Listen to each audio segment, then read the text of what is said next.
Welcome back to the M&M Hour, and as promised, I told you all, and I've been putting out on all my social media sites, that Maxine Jones, formerly of the group En Vogue, was going to be joining us sometime during this hour, and she has indeed kept her promise and kept her word and has joined us. And I know if my mother's listening, she's going to be thrilled because I know she remembers the whole Jones family. She knows all of them, and she always loved you, Maxine. So I if she's... her. Wasn't she my Sunday school? Yes, she was. Yes. She was your Sunday school teacher's right. And I just know if she's listening right now, her face just went into like cloud nine, smile as big as I don't know what. But Hello, Mrs. Medley. But as I was sharing with the audience prior to you calling in, Maxine's a childhood friend. As I said, we went to the same church. We grew up together and was actually in our 8th grade class together. We had Miss Murphy, Miss Pullis, and Miss Schulman. Yes, we did. And that was down at Martin Luther King School. We were together that entire year. And Maxine was actually singing then. She was, a couple of times I accompanied her in a couple of our little talent shows we had at the school. And we were together for about maybe another year after that. Maxine's family moved to the West Coast. And I did not see her anymore throughout the high school years and everything. And the next thing I knew, I'm looking on an En Vogue CD or album cover, and I see Maxine's picture. I said, "That's Max." Miracle. And she was with the group with En Vogue, and they became, at that time, one of the hottest, if not the hottest, group of that time. And then I would look on all the award shows, and all of them were there. And I'd say, "That's Max."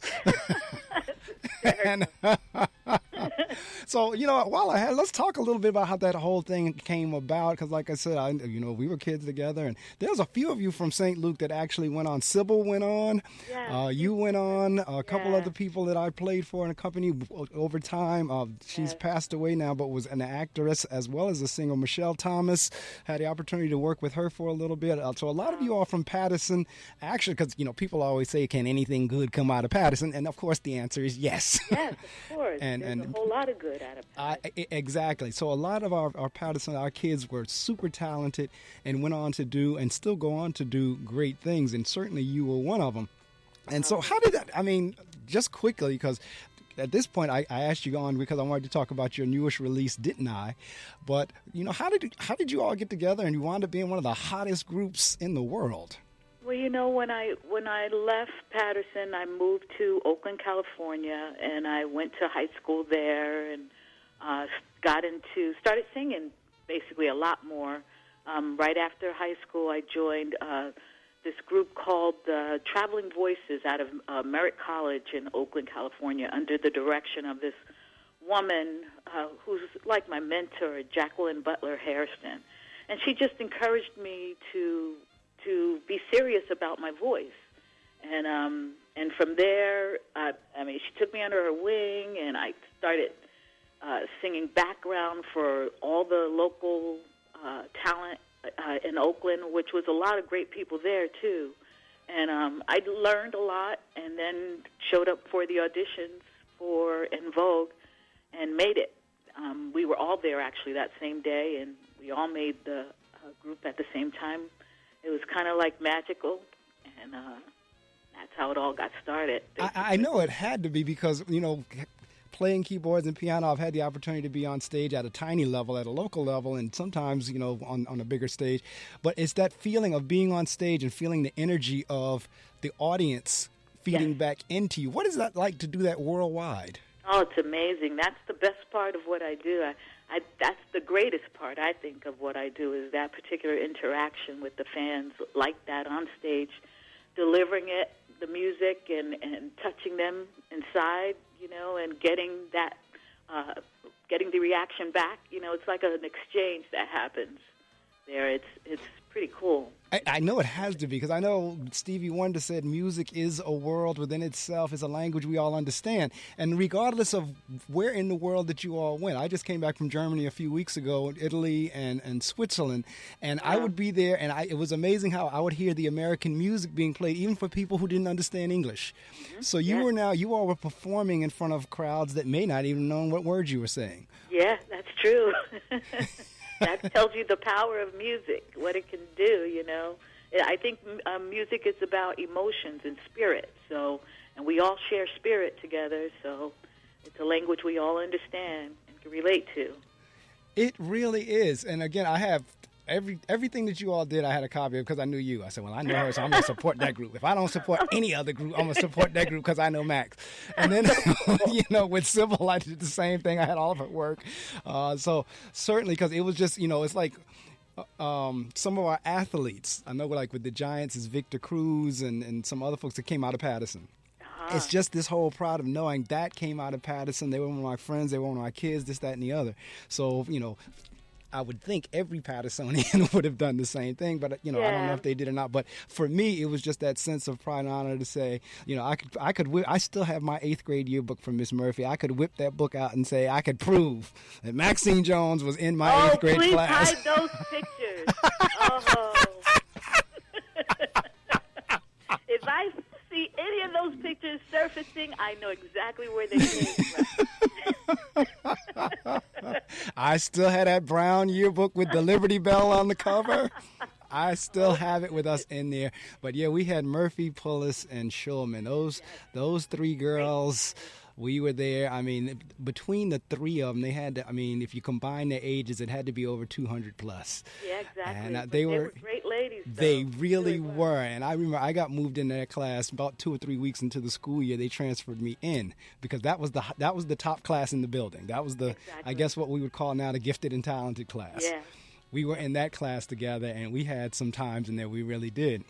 And so, when I think back on those times, those were some really good days. And then, like I said, to see those of us progress on, particularly to make international and worldwide fame, I was extremely proud. When your brother came back, when Doug came back to the show, I would always ask him about you.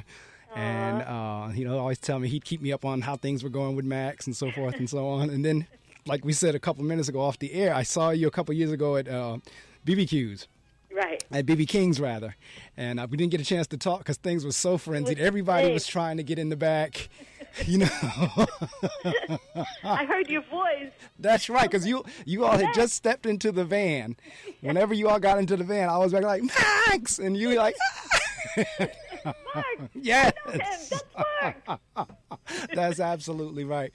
And but we didn't get a chance to talk, so I was so glad whenever I did text you or tweet you, whatever, after I saw you released your newest work, that you agreed to come on the show. So talk to me a little bit about that. I mean, it's been a couple years now since the group has kind of done their own thing. I know a couple of times you all did something kind of like as a reunion type thing, and then now you've released something on your own. You've released Didn't I on your own. Talk a little bit about that. Well, it's just time. It's crazy after all these years, I think, to kind of embark on a solo career. I think, typically that would probably happen at the height that, you would pursue that kind of thing. But it's time. I felt like it was time. I needed to do it. All the circumstances that led up to me doing it, I felt, everything is in divine order. Correct. Everything happens for a reason, and I'm at that stage right now. I think when I was going through all of it, I was resistant. It was like, no, I don't want to go. I don't want to go. But right. It was time. It really was time. And so, and this record is proof of it. It was written the way it came out. It was just very easy. This whole process is it's difficult in a way, but it's easy in a sense that it feels like everything is in divine order. Right. And so that's my single. I'm solo now, and that is my new song, and it's doing quite well. Oh, I know, because I'm seeing it all over. Matter of fact, the only reason I'm going to put it on before the hour is out, whenever the interview is out, because the same machine that I used to record the interview on is the same machine I would use to play the song on. Oh, so. Okay. Whenever we're done, whenever we're actually out there, I'm going to actually put the song on and let folks hear it. Didn't I? It didn't, it didn't dawn on me to just go ahead and download it onto a CD disc so that I could do both simultaneously. But in any event, I will certainly get it played before I'm off the air at 9 this morning. Matter of fact, a few times. But it is doing well because I have seen it through all the social media sites. I've seen it. Matter of fact, I'm looking at first listeners here. It's Soul Tracks. And I'm looking at it there where they're promoting it as well, and they're giving folks an opportunity to give their thoughts on it. And so I expect it to, particularly once they know it's you, and once they know who it is. Well, I hope so. I hope that helps. Well, like anything else, promote. I mean, it's like that was another reason why I said, this is a great opportunity. Max, we can help each other out. I mean, the fact that the folks are knowing you're coming on the show, they'll tune in, and the fact that we're doing it, they'll know you released. Yes. Yes, I love it. So Absolutely. It works both ways. So where did that come from? How did that come about? What is it about? What inspired the song? Well, the tracks, it started with the track first, and honestly, it was a whole different song. It came from Australia. These two guys, Tony Knuckles and AJ Bichette out of Australia, sent me those tracks, and I heard it, and I liked the original song, but once I got it here, and it was just the music, and I started to sing over it, I felt like the original vocalist did it more justice than I could do it, and it just wasn't a song for me, the lyrics and the melody, but the music was great, and it wasn't a song that wasn't used, so Tony and those guys said, well, go ahead, do what you want to do on that. So I took it here in the States and got with my friend Lester Jackson, who's in the area here with me. He's another writer. Right. And he and I came up with the lyrics and the melody. And like I said, they just flowed. It kind of came easy. The song, I was going through a lot with the group, and it's about relationships, and for me, the song is mostly about closure. Right. And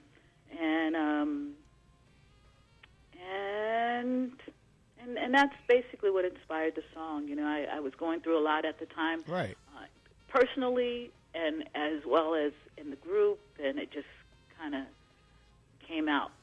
Well, like those lyrics. It's funny because, like, for me, I always love to see the behind the scenes. I always know the behind the scenes. And as a musician, because I have 2 jazz CDs out, nowhere near, not even on the spectrum of like your status or your group status. Cool. But from the standpoint of writing them and getting down, because a lot of them have like very strange names. Like one of them on the CD is called Vacuuming the Floor. And folks were like, vacuuming the floor, where'd you get that from? I said, well, I happened to be in my office that was in the basement when my wife was upstairs vacuuming the floor, and I heard the chord structure from the vacuum cleaner. Really? I could hear like the key and everything from the vacuum cleaner on the floor above me. And I had my keyboard down there with me and just started playing along with the vacuum. So that song actually came out, Vacuuming the Floor. But there's another one called Respect Your Father. I wrote that one for my daughters. And there, there's another one called Flight 268. That was the troop I was in when I was in the Air Force. So songs come from a lot of and titles and emotions and everything. And maybe that's why people relate to it so much, because it does hit on so many avenues, and it's such a wonderful way to release. Yes, absolutely. I totally agree. So it's funny. Right. Go ahead. No, I was going to say I wasn't expecting it either with that song. I don't, we had no idea of directions or anything. I think how a lot of the lyrics came about, I'm a person that I put a lot of stuff on paper, and when I brought it to Lester, he was like, Max, what is this? This is too much. There's a lot of stuff here, And he says, get rid of this. Look, he's going to get rid of this, get rid of that, get rid of this, get rid of that. Here, I want you to throw in here, And that's how he just helped me organize my feelings, and helped me to express what I was trying to say, or say it better. But when it was over, it was exactly, it was simple. What he did was he just took away all that extra stuff and simplified everything, and it was perfect. Then it was a lot of stuff happened too, the way we were writing is kind of with the microphone, and singing and emotion, and feeling, and he would say, do exactly what you're doing, but add these words right there, or take these words that you have here and put that right there, and oh my goodness. And that's basically how, I can't even describe it, but that's how the song came about, and it was just perfect. Well, I downloaded it a couple of weeks ago. When I first contacted you, that same day I downloaded it, I heard it, and I loved it. I said, "Oh really? yes, Great. yes." I downloaded it. That's why I said before the hour is out, I'm gonna let the listening audience hear it as well. Like I said, the only thing that it didn't dawn on me to go ahead and put it in CD format to play it while we're talking, because I use it from the download and connect it to the system here, and I'm using that same system to record the interview. So. Otherwise, I would play it now, but it will be played. But yeah, I loved it. I really did. And again, like I said, I always say that's Max. And I'm looking at, is that the album cover? Because there's two different covers. I see it. There's one that says Maxine Jones, Didn't I? Then there's another one that says Max. You're using both of those covers, or one is a promo shot, or one is probably a promo shot. Okay, because the one that says Max is in the black dress, and then the one that says Maxine Jones, Didn't I? You're in like a flowery color like shirt. Yes. That's the single cover. That's the single cover. Yeah. Okay. So you talked a little bit how now you're out on your own. I mean, some great things have happened. As you know, Diana Ross, Michael Jackson, all of them have left. They left their groups. Lionel Richie, all of them left and went on to have wonderful solo careers. Luther Vandross, on and on and on. They all went on to have one. And there's no such thing as it being too late. I mean, I hope not. I'm praying that this is my time. I feel like it. I feel certainly like I can definitely do it. I think it's a great time too to be in the industry. Right. Just because I can do anything that I want, and without I can be independent, basically. Right. And release music and sing what I want, because I know that if I were with a label right now, probably sing a song with the rock and roll vibe to it, they would say, "No, Max, you're gonna alienate some people. Don't do that," And so, it's just perfect. It's a perfect time. I'm really excited. I'm like a kid in a candy store right now. Well, I know you are, and I don't blame you, because it is exciting. I mean, and just, talking to you again in this venue, I'm happy as a kid as a candy store this morning. And, I really over the last couple days really put it, especially once you confirmed last night. I went to town on the social media, letting folks, and still doing it as we sit here. And again, I know for a fact all your classmates on the New Jersey side, because I don't know if you remember Wardell Carter or not. Wardell and I talk about you all the time. Other classmates that we've come across are like, Max is a part of, Max is on stage. Max. Yeah, so we were always pulling for you. That is so sweet. I love that. And but it was just great to see. But that for the kids that are coming up, because I work in education. I'm the principal of a school, and I work with kids every day that all the boys want to go to the NFL or the NBA, and all the girls want to be En Vogue. What advice do you have for kids that are trying to break in? Because I know the music industry. It is a cutthroat industry. It really sure is. What advice do you have for them? Well, I think what's important, what was great about us growing up is we had music in the schools. So we had... This is true. Yeah, and so, what do you call it? Music appreciation was stressed, so right. Like theory, all the important aspects of music. I think it's you got to have more than talent, I mean, you could see with Idol, there's so many...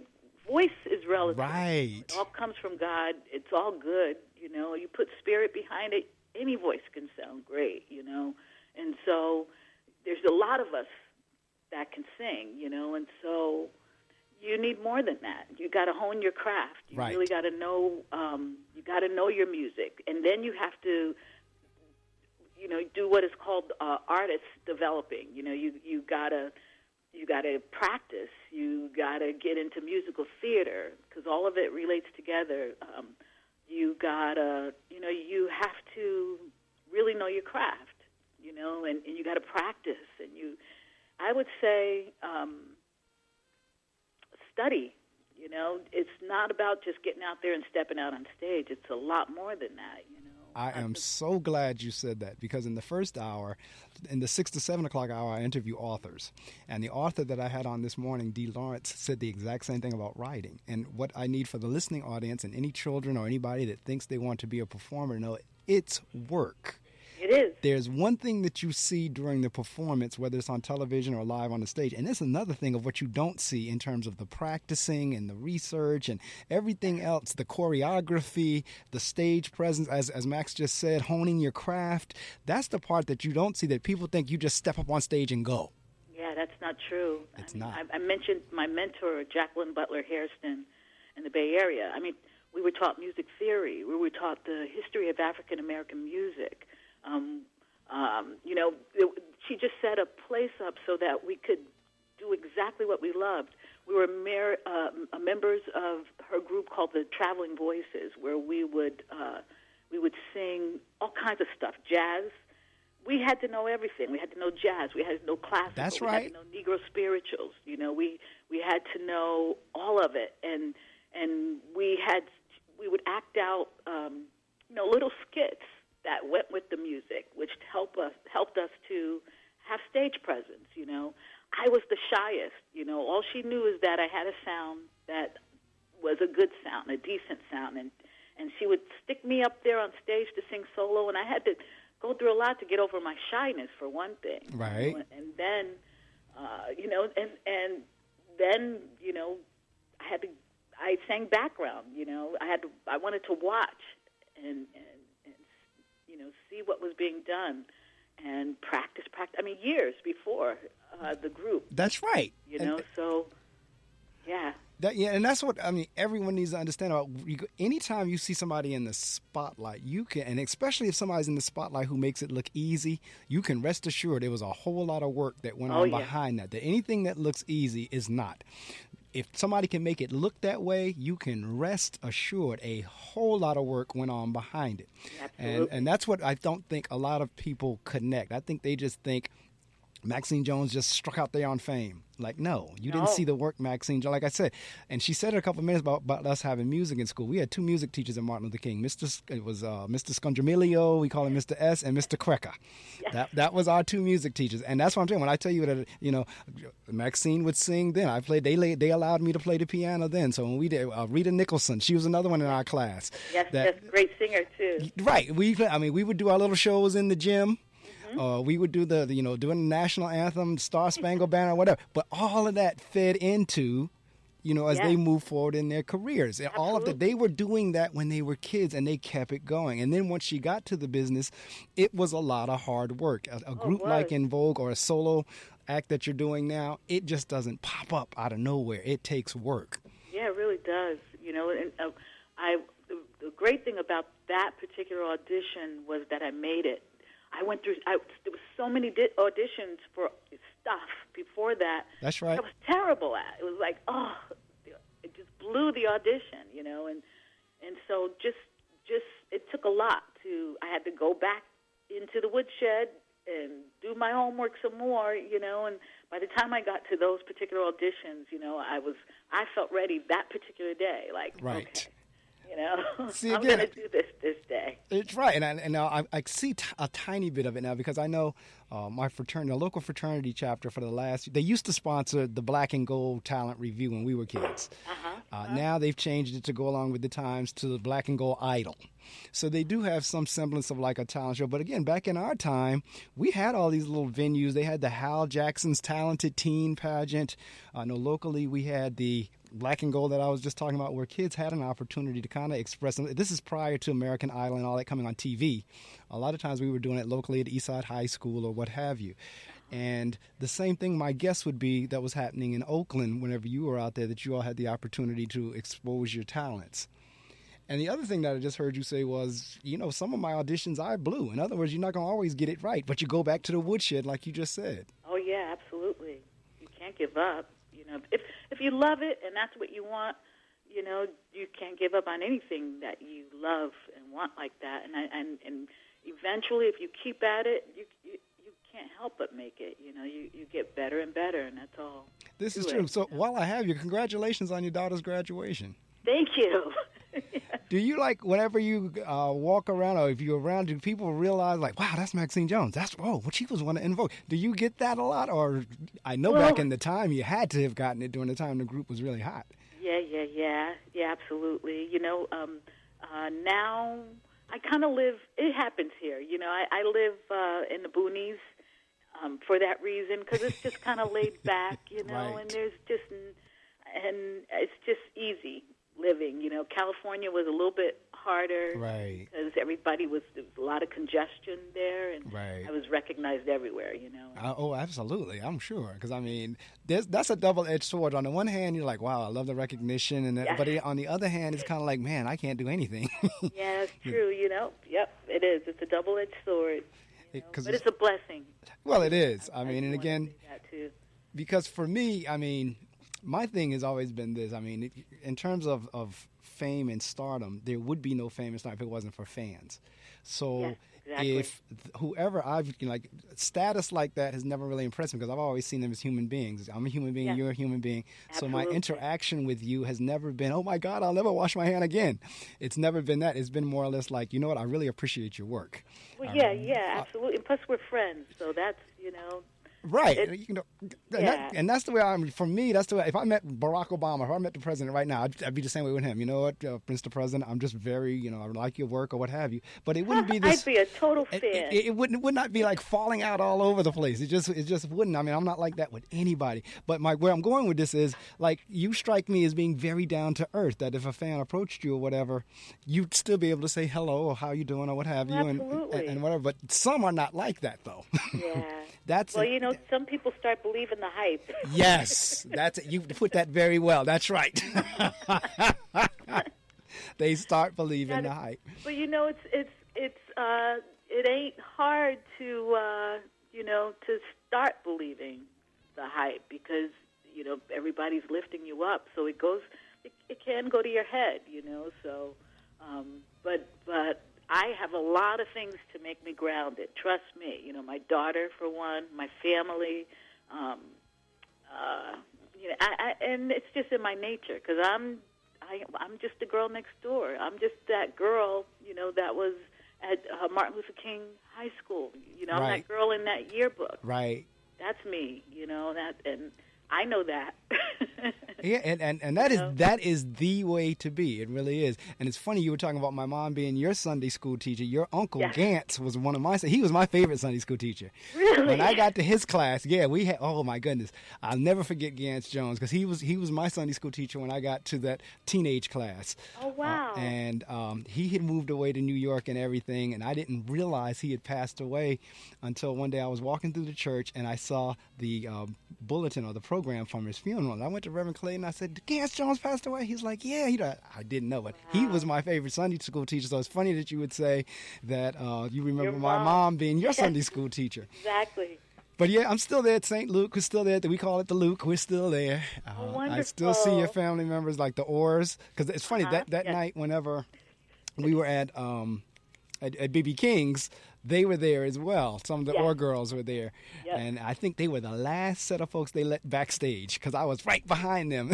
They were the last Oh, I set. wish I had known. I wish I had known you were in the audience. I would have been like, no, Mark. Yeah, Mark. we were there. We were there. And the Orr girls were there. I'm not sure if it was Beverly or Pat or which one. It was one of them. It was or I think it must have been Debbie. Debbie it was. Yeah, right. I think it was. Debbie and Kenya. My That's niece. right. Yeah. Kenya and all of them. That's right. Because Kenya had a beautiful voice too. Yes. She sang on the choir at the church as well. Those Orrs too. Oh yeah, I played for many of Sam, the girls as well, Kim, all of them. Mm-hmm. Yeah, them girls can sing. Yes, but I tell you what, I am so. When I saw that you were releasing a thing, I was like, yes, Max is back. She's back out. So it's a blessing. I'm so lucky. The fans are still there. There's still a lot of fans too that are just very supportive. I'm just blessed.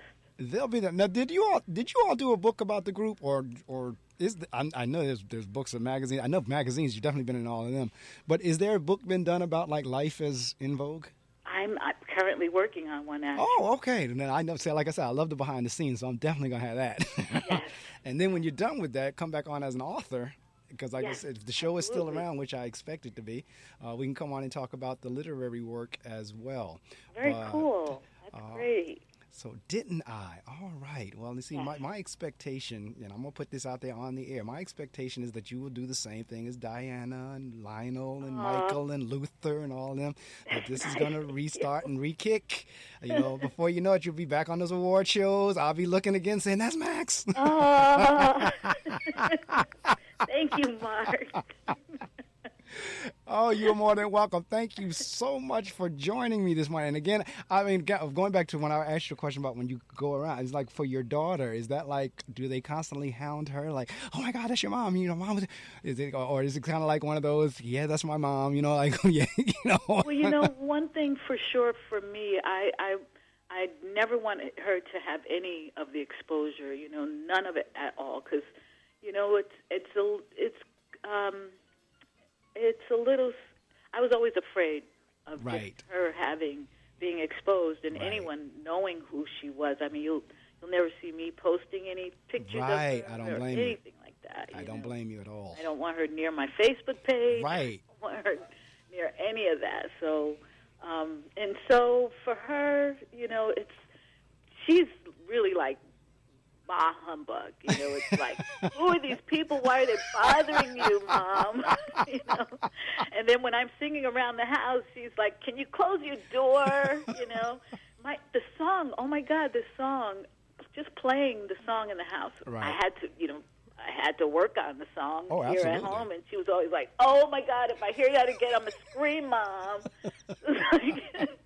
Like, honey, this is what I do. She's like, yes, but can you close your door, please? Oh, my goodness. So that's how she is. You know, she's not into any of it. Right. She doesn't want to be at any of the shows. She doesn't want to be around any of it at all. So, and I'm happy about that. She's totally into something totally different. She's talented, too. I've never encouraged her.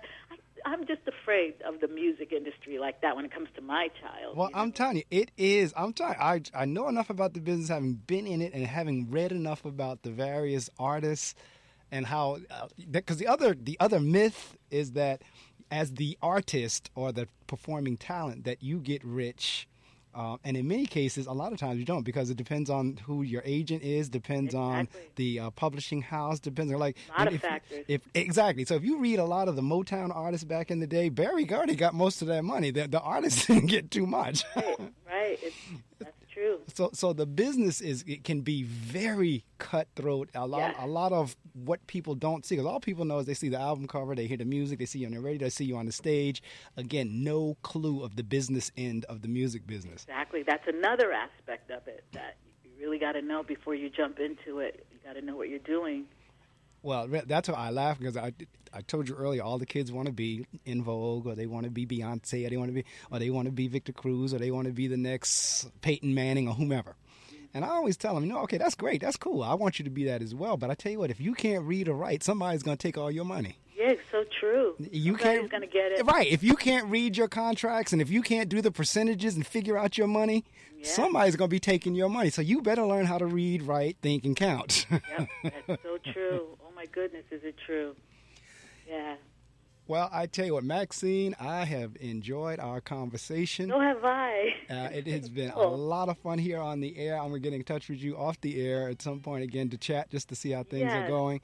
And I'm going to play Didn't I in the next couple of minutes. Whenever we disconnect, I'm going to put it on and let the listening audience hear it and encourage them to download it or go out and get. You know, we've whipped through some technologies in our time. Oh, my goodness. In terms of, I remember 8-track tapes and albums and 33s and 45s and cassettes. And then it went up, now it's the CD, now it's the MP3. So however you need to get a copy of Didn't I, whatever format it's available in, I'm encouraging you to get it. It's Maxine Jones. The title of the song is Didn't I. Mark, thank you so much. Thank you, and we will be in touch. I will email you a copy of the segment of this interview. You can do what you want with it. It'll be an MP3 link. We were just talking about that, and you can paste it wherever you like, send it out wherever you want. And again, I'm going to make sure I get the song played on the air in a couple minutes. Wonderful. That is so nice of you, and it's so great to connect with you. Same here. And again, congratulations on your daughter graduating college. And on her way to college, yes. Oh, she's graduating high school on her way to college. There you go. I started graduating high school. There you go. Congratulations on her high school graduation. Yes. So that means you just went through the proms and all that good stuff. Oh, yes. Well, good for you. Good for her. I wish her much success as she heads into college. And again, we'll be in touch. Thank you so much, Mark. All right. Have a great rest of the weekend. You too. All right. Take care. Take care. All right. Bye-bye. Bye-bye. All right. Well, as promised, Maxine called in. And if you were around, if you're like, let's see, I know my age, but you didn't have to be around long, because En Vogue was one of the premier female singing groups during that time. Matter of fact, if you go to YouTube now, if you go into Google and put in En Vogue group, singing group or whatever, they'll pop up, and they'll tell you they've won many Grammy Awards, any of the music type awards. I mean, just awards all over the place.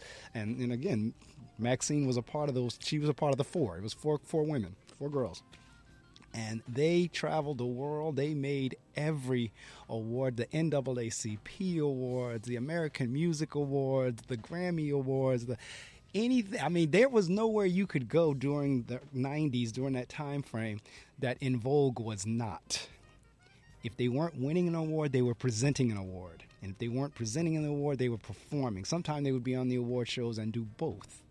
So, I mean, there was no group at that time bigger than En Vogue. And one of the members of that group came right here from Paterson, New Jersey. And she graced us with her presence this morning. I'm going to get her work on in a couple of minutes as soon as I finish up here. But again, it was fun, reconnecting with Max again. Every couple of years we seem to circle back with each other. Because when they performed the last time at, as you heard me say, at BB King's, I saw it on the social network sites, and me and my wife went out to the concert. And I was telling her, I said, well, after the show, we'll go backstage. We'll talk to Max for a few minutes. And it was so crowded because she's from this area. So a lot of the family and friends and everything was there, that the folks, the bouncers, the bodyguards, or whoever they were at the door, just stopped letting people in. So didn't get a chance to see her. And as we were leaving out of BB King's, the girls were getting into the van. And like we described for you earlier, I said, Max! I hollered out, and she hollered back, Mark. And at that point, me and my wife was walking on, and the van was pulling off. And from that point, we hadn't been in contact till I saw where she released Didn't I, and then reconnected with her again and said, come on the show. We're promoted on there. And that's what we've done this morning. That's kind of like the history of it.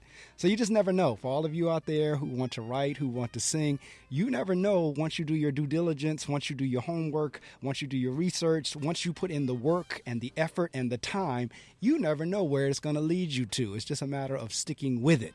All right, so with that said, I'm going to go ahead and let the music play a little bit, get set to put on Didn't I, and then we'll roll on into the 8 o'clock hour, Martha and Friends, the good news in song.